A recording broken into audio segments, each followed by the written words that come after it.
Olá, vamos então para a aula de número 28, para falar sobre a segunda parte da implementação do sistema de arquivos. Tá? A gente vai continuar então a falar sobre as diferentes técnicas que existem para alocação de arquivos no disco. Tá? Então, a pergunta é, como os arquivos são alocados no disco? Então, a gente viu a primeira técnica, que foi a alocação contínua. Tá? Hoje, a gente vai ver as outras três técnicas, tá? Que são bastante utilizadas, inclusive essa técnica aqui é utilizada no Windows, essa técnica aqui é utilizada no Unix. Né? Então, a gente vai falar sobre essas outras três técnicas que mostram como é que os arquivos eles são alocados e como os atributos dos arquivos, né, eles são armazenados dentro do sistema de arquivos. Né? Então, isso que a gente vai estudar hoje. Tá? Como os arquivos eles são alocados e como os atributos são armazenados no sistema de arquivos. Tá? Cada uma das técnicas que é utilizada. Bom, a alocação contínua é alocar continuamente, né, de forma sequencial, os arquivos. Tá?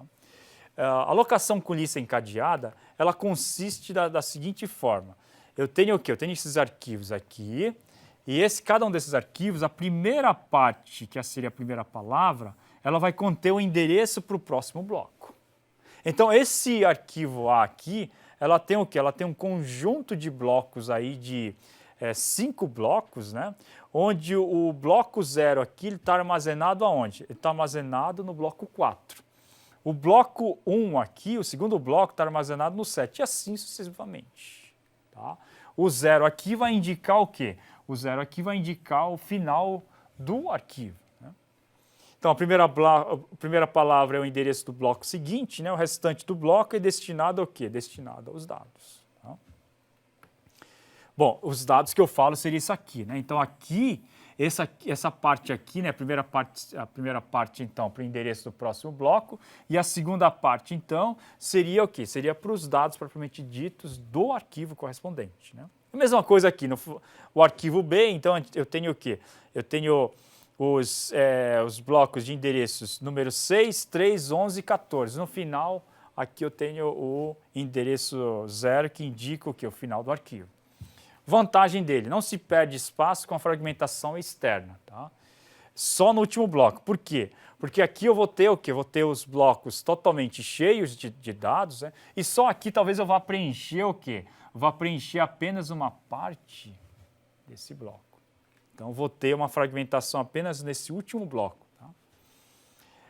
Basta que o primeiro endereço ele seja armazenado no diretório para indicar o quê? Para indicar justamente aqui, né, o endereço do primeiro bloco pertencente ao arquivo A.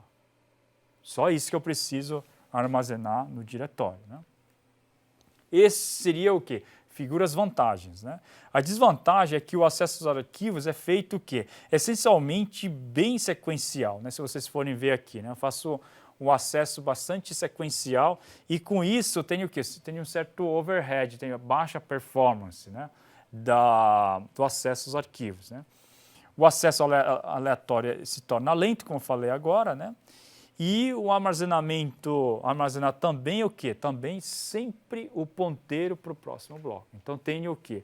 Eu tenho, além disso, eu tenho um overhead, né? De ter que sempre armazenar o quê? Sempre armazenar esses endereços aqui, em cada bloco. Em cada parte inicial do bloco, eu preciso armazenar o endereço dos próximos blocos. Tá? Então, essas seriam o quê? As desvantagens, né? Bom, esse é o segundo. E o terceiro, né? O terceiro seria a alocação com lista encadeada, utilizando o quê? Uma tabela na memória. Tá? Então, o ponteiro é colocado na memória, em vez de ser colocado no bloco. O File Allocation Table aqui, né, usa esse mecanismo, tá, onde o bloco inteiro está disponível para os dados, não guarda mais o ponteiro, como a gente vai ver, e toda a cadeia de um arquivo está onde? Está na memória. Tá? Então, o acesso aleatório se torna um pouco mais rápido. Tá? O diretório armazena o endereço do bloco inicial, tá? A mesma coisa que ocorre, então, com o primeiro aqui, né? Que a alocação com a lista encadeada. Tá? Então, aqui a gente tem o arquivo A e aqui o arquivo B. O arquivo A, ele começa onde? Ele começa no endereço 4. Então, tá aqui, pessoal. Mesmo exemplo, o endereço 4 aqui. Próximo endereço seria o quê? O endereço 7. Chega no endereço 7, está aqui, ó. Próximo endereço é o 2. Então, vem para o 2 aqui. E assim por diante, ó. Tá aqui, ó. Tá batendo todo, né? 2, chega no 2, tem o 10. Aí vai para o 10 aqui, 12. E no 12 corresponde o quê? O -1, que indica o final do arquivo. Tá? Agora, notos que, diferentemente daqui que eu precisava desse segmento para armazenar o endereço, agora os blocos não contêm mais os endereços. Tá? Eu armazeno tudo, onde eu armazeno tudo na memória principal. Tá? A memória principal é quem vai armazenar o quê? Vai armazenar todo esse mapeamento como se fosse uma tabela de páginas. Né? Então aqui a gente vai ter o quê? Vai ter uma tabela contendo uma lista encadeada dos blocos, tá? Da sequência de blocos que cada arquivo vai possuir. Tá? E essa tabela vai estar, como está dizendo aqui, vai estar aonde? Na memória principal. Então essa seria o quê? Essa seria uma desvantagem desse modelo. É que eu preciso o quê? Eu preciso dessa tabela na memória principal. Tá?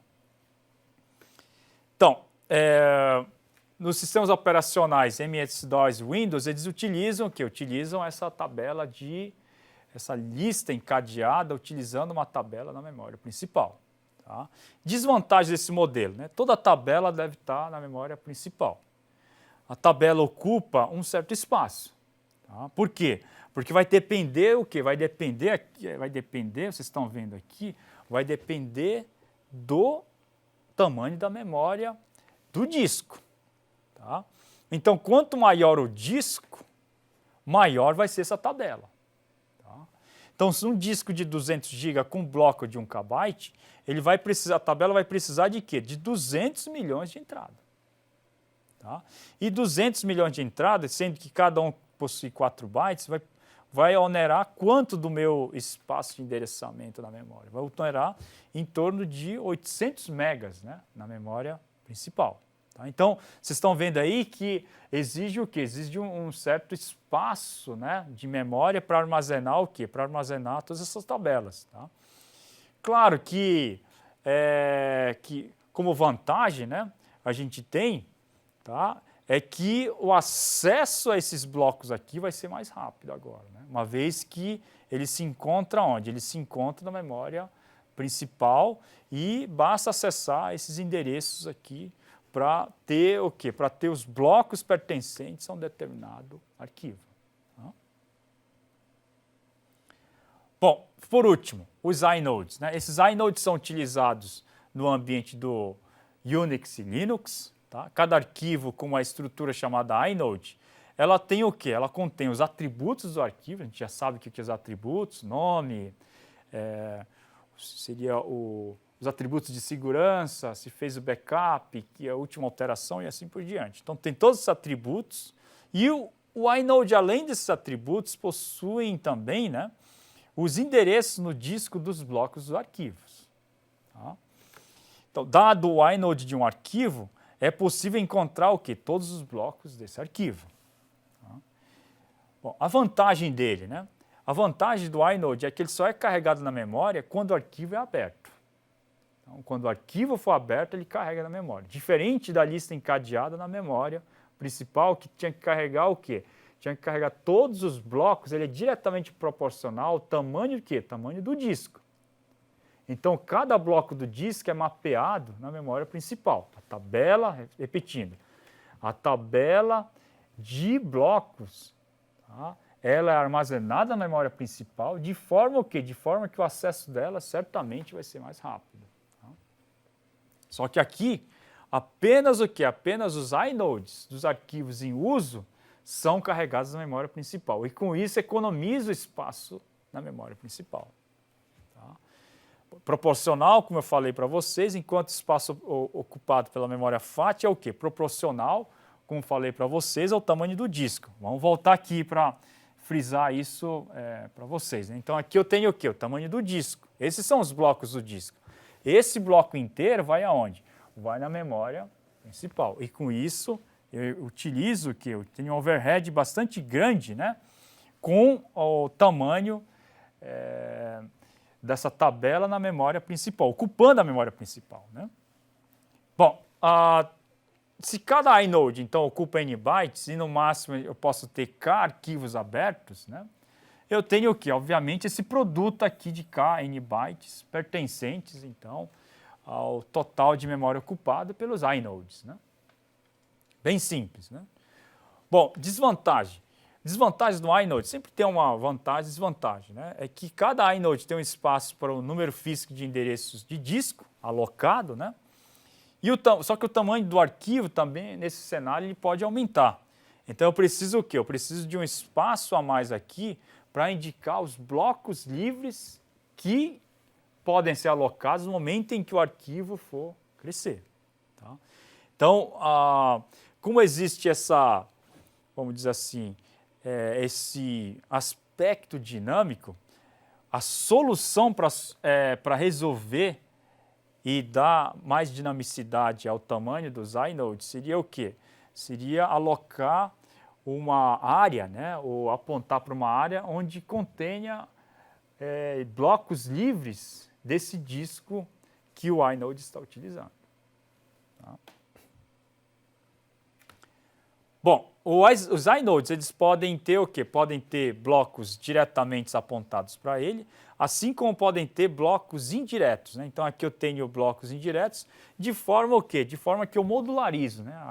Os blocos menores, né? Então eu posso colocar eles em espaços diferentes, de maneira que eu tenha aqui uma estrutura mais modularizada, né? Então vários níveis, assim como tinha a tabela de páginas multiníveis, aqui nos inodes eu posso ter o quê? Posso ter um esquema semelhante, onde tenho muitos níveis de blocos pertencentes a um determinado arquivo. Tá? Bom, então esse aqui é o mesmo exemplo de um inode em um ambiente Linux, né?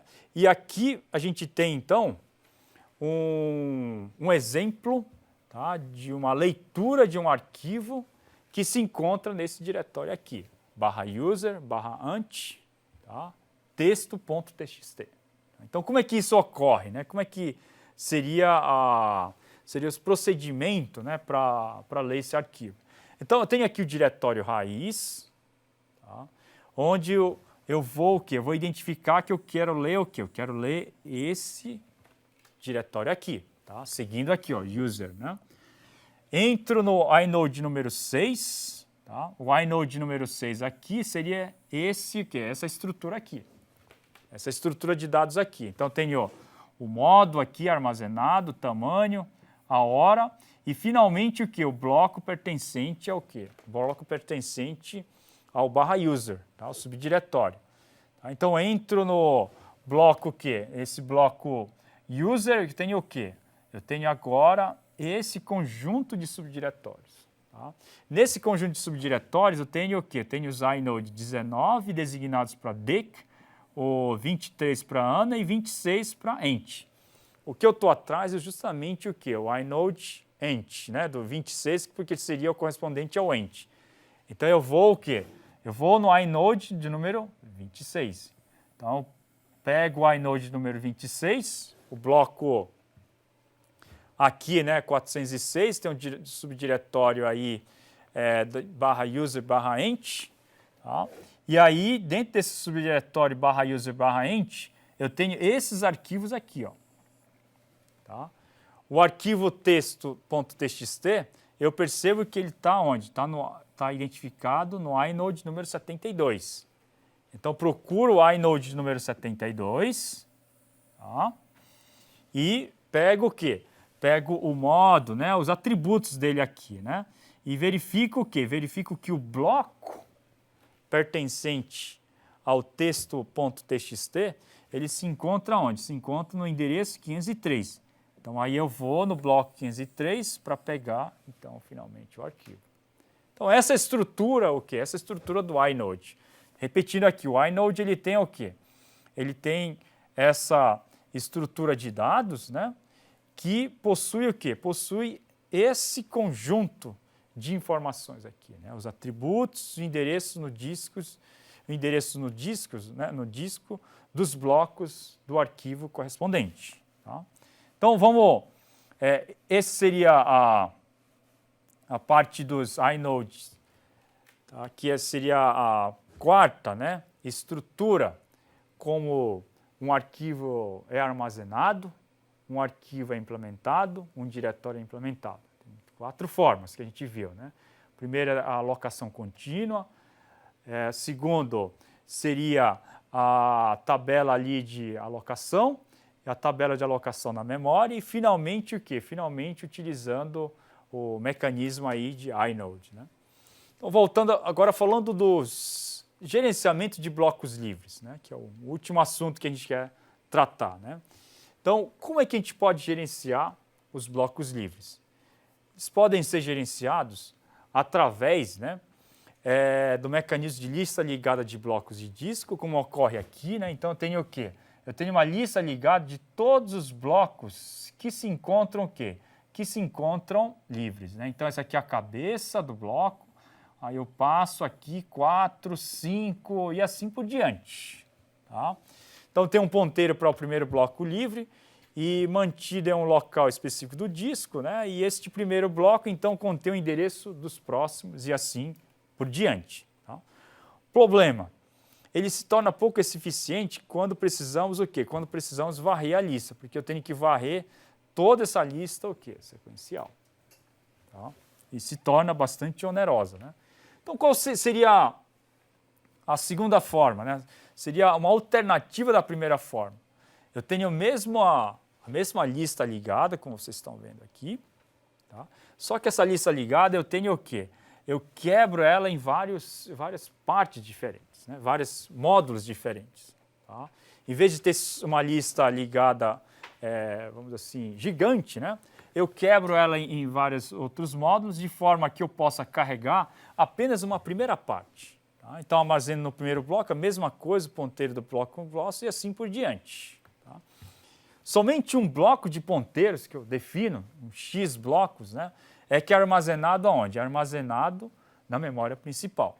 Então, quando o arquivo é criado, os blocos tirados desse bloco, né, quando o bloco se esgotar, o novo, então, é lido do disco. Então, a mesma coisa que eu estou mostrando aqui. Ele vai ler desses blocos aqui. Quando terminar, eu venho o quê? Venho desses outros blocos aqui. Estamos falando, esses blocos são os blocos livres no disco. Tá? Então, quando o arquivo é apagado, os blocos são liberados e adicionados ao bloco ali de ponteiros que eu mostrei, né, na lista encadeada. Quando um bloco está completo, esse bloco, então, é escrito no disco. Tá? O problema desse mecanismo é o seguinte, somente um bloco fica onde? Fica na memória principal, o resto fica no disco. Agora imagina um cenário onde a gente tem o quê? Onde a gente tem a criação e exclusão de arquivos temporários, que no ambiente Linux e Windows é bastante comum. Tá? Então, o que vai acontecer? Se eu estou criando um arquivo temporário e logo depois eu estou excluindo esse arquivo temporário, ele vai usar essa lista aqui, vai esgotar a lista, vai buscar o quê? Vai buscar essa lista aqui e depois vai apagar. Então, o que vai acontecer? Vai acontecer muito o quê? Swap, né? Uma hora vai voltar para cá e outra hora vai voltar para cá. Vai ter muita alternância da memória principal para o disco. E isso vai, o quê? Degradar a procura de blocos livres, né? Nesse processo de procura de blocos livres, vai onerar um tempo bastante considerável, tá? Se a gente utilizar esse cenário, uma vez que apenas uma certa porção encontra-se na memória principal. Então, se eu esgotar essa certa porção num determinado período de tempo, essa porção aqui vai ser ou colocada no disco ou vai ter que ser trazida do disco para a memória principal. Esse é o problema que existe com esse mecanismo. Tá? Vantagem, né? Requer menos espaço se o disco quase cheio, né? Claro, por quê? Porque se está quase cheio, eu vou ter o quê? Vou ter essa tabela aqui vai ser menor. Então, isso vai ser uma vantagem, né? Armazena apenas um bloco de ponteiros na memória, não ocupa muito espaço, porém tem algumas desvantagens, né? Requer mais espaço se o disco for quase vazio. Se o disco estiver quase vazio, esse tamanho desses blocos aqui, né, obviamente vai ter uma lista encadeada bastante grande, né, em virtude do disco estar quase vazio, né? E dificulta um pouco a alocação contígua, tá?